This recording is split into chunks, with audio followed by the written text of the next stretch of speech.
श्रोते हो, दसऱ्याच्या मुहूर्तावर सीमोल्लंघन करून मुलुकगिरीला निघायचं ही खास मराठी परंपरा. आजच्या काळात पर्यटनाच्या रूपाने आपणही मुलुकगिरीच करत असतो. अर्थात आजची प्रवासाची साधनं वेगळी आणि विषयही वेगळे. तसं असलं तरी तयारी ही लागतेच लागते. अशाच एका प्रवासाच्या तयारीचा घोळ वर्णन करून सांगताहेत आकाशवाणी छत्रपती संभाजीनगरच्या प्रादेशिक वृत्त विभागाचे कार्यकारी संपादक हर्षवर्धन दीक्षित. चला चला पर्यटनाला जाऊ. पर्यटनाचं नियोजन म्हणजे प्रवास, निवास आणि भोजन व्यवस्थेसोबत अनेक छोट्या छोट्या गोष्टींची जुळवाजुळव असते. वातावरणाला अनुकूल कपडे, प्राथमिक स्वरूपाची औषधं आणि इतर वस्तूंसोबतच गेल्या काही वर्षात आपलं ओळखपत्र सोबत बाळगणं आवश्यक झालंय. परदेश प्रवासासाठी पासपोर्ट तर बंधनकारक असतोच. आपल्या शेजारच्या भूतानला भेट देण्यासाठीही पासपोर्ट आवश्यक आहेच. पण पासपोर्ट नसेल तर वोटर कार्ड आणि लहानांसाठी जन्म प्रमाणपत्र हा पर्याय भूतान सरकारनं दिलेला आहे.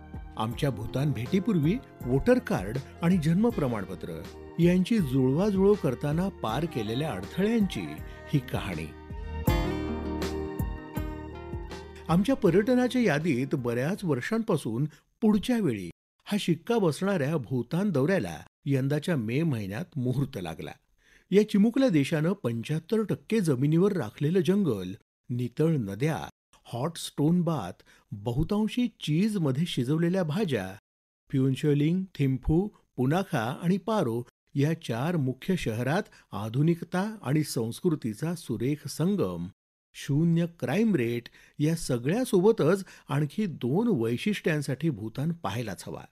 पहिलं म्हणजे हॉर्न न वाजवता रस्त्यावरून सुरळीत चालणारी वाहनं आणि दुसरं महत्त्वाचं वैशिष्ट्य म्हणजे वाहतुकीसह सर्व नियम पाळणारी, कचरा न करणारी आणि आपली संस्कृती अभिमानानं जपणारी जगातली सर्वात आनंदी असलेली सर्वसामान्य जनता. या आणि अशा अनेक विस्मयकारक बाबींमुळे आमचा आठवडाभराचा भूतान दौरा संस्मरणीय झालाच. पण हा दौरा सुरू होण्यापूर्वीचा आठवडा सुद्धा आमच्यासाठी या दौऱ्या इतकाच अविस्मरणीय ठरला. अवघ्या 8-8.5 लाख लोकसंख्येचा छोटासा देश असला तरी भूतान हा परदेशच. त्यामुळे नेहमीप्रमाणे आपलं आपण न फिरता आम्ही टूर कंपनीसोबत जायचं ठरवलं आणि भूतान सीमेवरच्या जयगाव इथली एक टूर कंपनी फायनल केली. ॲडव्हान्स वगैरे भरून सगळं बुकिंग कन्फर्म झाल्यानं मी आणि माझ्यासोबतचे को टुरिस्ट म्हणजे माझी बहीण स्मिता आणि तिची मुलगी माझी भाची रेवा आम्ही सगळेच निवांत होतो. ऑफिसमधूनही सुट्टी मंजूर झालेली होती. यापूर्वी नेपाळच्या एका छोट्याशा दौऱ्याचा अनुभव गाठीशी असल्यानं काही टेन्शन नव्हतं. मात्र 1 मे हा दिवस उजाडला तोच मुळी डोंगरा एवढं टेन्शन घेऊन. टूर कंपनीचा मालक आशिष सरकी यानं आम्हा सगळ्यांचे पासपोर्ट किंवा वोटर कार्डचा फोटो शेअर करून हार्ड कॉपी सोबत ठेवायला सांगितली. 18 मे पासून आमचा टूर सुरू होत होता आणि आम्हा तिघांपैकी स्मिता आणि रेवाकडे वोटर कार्डच नव्हतं. पासपोर्ट तर कुणाचाच नव्हता. स्मिताचं वोटर लिस्टमध्ये नाव आहे पण कार्ड कधी मिळालंच नव्हतं आणि मतदानासाठी इतर पुरावे आहेतच की, मग वोटर कार्डचं काय एवढं, असं म्हणून ते मिळवायचा कधी साधा प्रयत्नही आम्ही केला नव्हता. रेवाच्या वोटर कार्डचा प्रश्नच नव्हता कारण ती 18 वर्षांची झालेलीच नव्हती. त्यामुळे आशिषनं तिचं बर्थ सर्टिफिकेट सोबत आणायला सांगितलं. पण ते तर तिच्या पहिलीच्या प्रवेशावेळी शाळेत जमा केलेलं होतं. सगळ्यात आधी आम्ही पासपोर्ट एजंटचं दार ठोठावलं. अर्जंट पासपोर्ट लगेच 8 दिवसात मिळतो असं सांगून त्याने सगळ्यांचे डॉक्युमेंट्स घेतले. दुसऱ्या दिवशी पासपोर्ट ऑफिसनं अपॉइंटमेंट दिली 20 मे. काय करायचं या तारखेचं? आमचा टूर 20 मे रोजी पहिले 2 दिवस भूतान फिरून थिम्फूला पोहोचणार होता. या पासपोर्टच्या नादात आमचे 2 दिवस वाया गेले. मग एकाच वेळी स्मिताचं वोटर कार्ड आणि रेवाच्या बर्थ सर्टिफिकेटच्या सेकंड कॉपीसाठी विशेष मोहीम सुरू केली. रेवाचा अर्ज महानगरपालिकेच्या वॉर्ड ऑफिसमध्ये जमा केला तर त्यांनी 4-5 दिवसांनी यायला सांगितलं. दुसरीकडे आमचा नेहमीचा आधार केंद्रवाला दादा स्मिताच्या वोटर कार्डचे डिटेल्स काढण्यात लागला. वोटर लिस्टमध्ये माझ्या नंबरवरून स्मिताचा नंबर काढणं त्यावरून तिचे डिटेल्स काढणं, असं बरंच सव्य अपसव्य करून एकदाचे डिटेल्स सापडले ते मी लगेचच आशिषला पाठवून दिले. आता मिशन बर्थ सर्टिफिकेट. अर्ज दिल्यावर 4-5 दिवसांनी यायला सांगितल्यानं एका दुपारी कमी गर्दीच्या वेळेत मी मनपा ऑफिसमध्ये गेलो तर लंच टाईम सुरू होता. लंच झाल्यावर केबिनची खिडकी उघडून जन्म मृत्यू प्रमाणपत्रासाठीचे अर्ज घेणं आणि प्रमाणपत्र देणं सुरू झालं. मी थेट मॅडमना भेटण्यासाठी मागच्या दारानं केबिनमध्ये गेलो. त्यांना सगळी परिस्थिती सांगितली. मॅडमनी रेवाचा जन्म झालेल्या हॉस्पिटलची 17 वर्ष जुनी फाईल शोधायला लावून तिचे डिटेल्स संगणकात भरायला सुरुवात केली. त्या अरुंदशा फाईलची पानं पलटू नयेत म्हणून त्यांनी टेबलावरचा जडसर किल्ल्यांचा जुडगा त्या फाईलवर ठेवला. 10 मिनिटात काम झालं. बर्थ सर्टिफिकेटची दुय्यम प्रत मिळाली. धन्यवाद म्हणून मी बाहेर यायला निघालो तर दरवाजा लॉक. मॅडमच्या सेवकाला विनंती केली तर त्यालाही किल्ली सापडेना. त्या केबिनमध्ये पुढची 5-7 मिनिटं प्रचंड हलकल्लोळ उडाला. शेवटी मलाच आठवलं की अरे, किल्ल्यांचा जुडगा तर त्या फाईलमध्ये ठेवला होता. अरे हो, असं म्हणत मॅडमच्या सहाय्यकेनं ती फाईल कपाटातून बाहेर काढताच जुडगा खाली पडला आणि दार उघडून मी बाहेर पडलो. बाहेर येताच बर्थ सर्टिफिकेटचा फोटो काढून आशिषला पाठवून दिला. दोन्ही कामं मार्गी लागल्याचा आनंद माझ्या मनात मावत नव्हता. 13 मे. आशिषचा व्हॉट्सअपवर मेसेज झळकला. तुम्ही स्मिताचे वोटर लिस्टमधले डिटेल्स पाठवलेत ते तसे नकोयत. थेट वोटर कार्डचा फोटो हवा. हाय रे कर्मा, सगळी मेहनत पाण्यात. त्याच्यामुळे 14 तारीख सगळी वोटर कार्डच्या जुळवाजुळवीत गेली. पण फक्त निराशाच हाती आली. अखेर सायंकाळी आशिषला फोन केला आणि अगदी जड मनाने त्याला आमचा भूतान दौरा रद्द करायला सांगितलं. काही पर्यायच नव्हता. पुढच्या वर्षीच्या टूरच्या आणाभाका आणि काही सवलतींचं आश्वासन पदरात पाडून घेत मी फोन बंद केला आणि टूर कॅन्सल असा मेसेज घरच्या दोन्ही टुरिस्टना पाठवला. तोच आशिषचा व्हॉट्सअपवर मेसेज पडला. त्यांनी एक फोटो पाठवला होता. डाउनलोड करून पाहिला तर काय आश्चर्य, अहो ते स्मिताचं वोटर कार्ड होतं. मी बसल्या जागी उडालोच. आशिषला लगेच फोन केला तर त्याला माझ्या चौपट आनंद झालेला होता. साहजिक आहे, त्याचा धंदा बुडता बुडता तरला होता. त्याच्या माणसाच्या हाताला यश आलं आणि निवडणूक आयोगाच्या समुद्रातून स्मिताचं वोटर कार्ड अक्षरशः अमृतकुंभासारखं वर आलं होतं. घरी फोन करून सांगितलं आणि सर्वत्र आनंदी आनंदगडे झालं.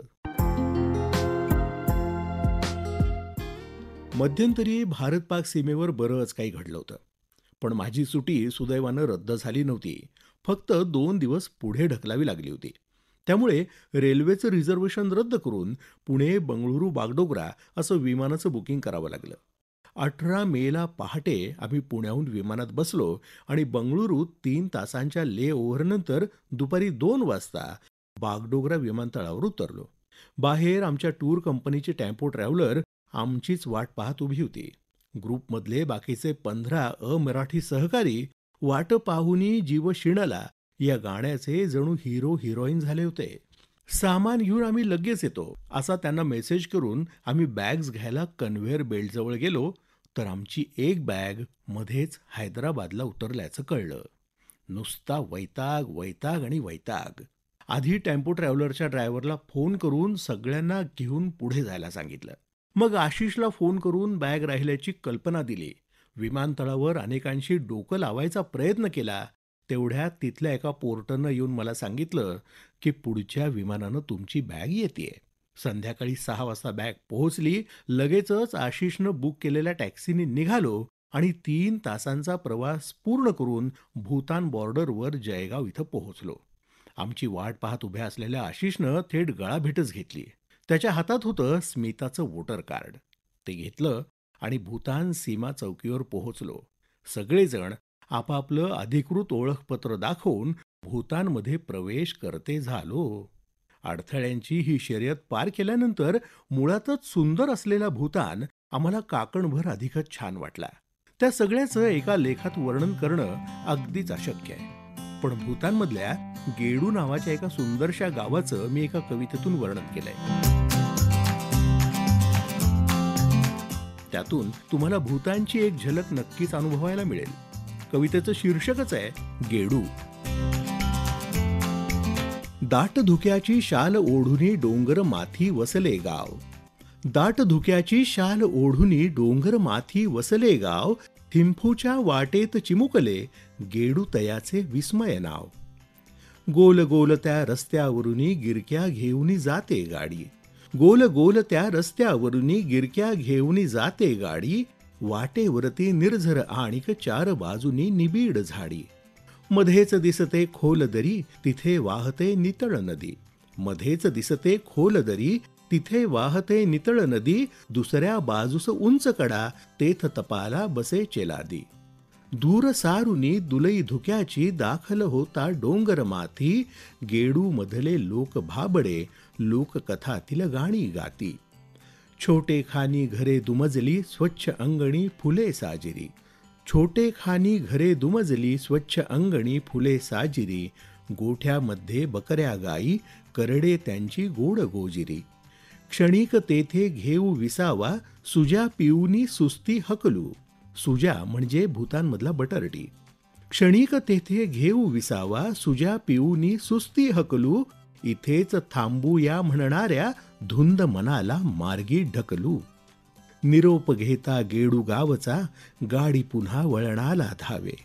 निरोप घेता गेडू गावचा गाडी पुन्हा वळणाला धावे. आणि मागुनी गाव बोलते पुनश्च यावे पुनश्च यावे.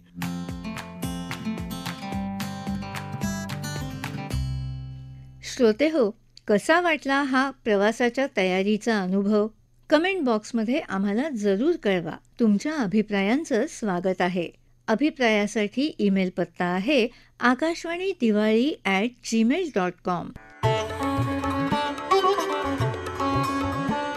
दीपवाणी संकल्पना जीवन भावसार. संपादन भावना गोखले. निर्मिती सहाय्य गुरुनाथ तेरवणकर आणि निवेदन गौरी देशमुख.